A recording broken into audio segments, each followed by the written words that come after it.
The decision to hire the right contractor will make all the difference in the world.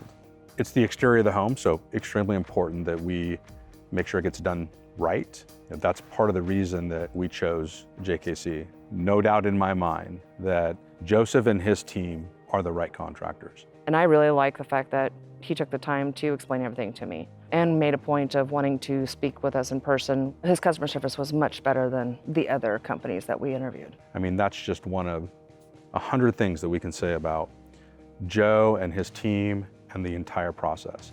We knew that we wanted new siding. We knew we wanted a new garage door to be put in, fascia boards that needed to be replaced, soffits that needed to be fixed, the cedar underneath the awning here and underneath our front door. We decided to do kind of a waterfall effect of the cedar up front, and we decided to add recessed lighting in there rather than having the standard porch light. Even give us some ideas. Oh yeah, I asked him for some.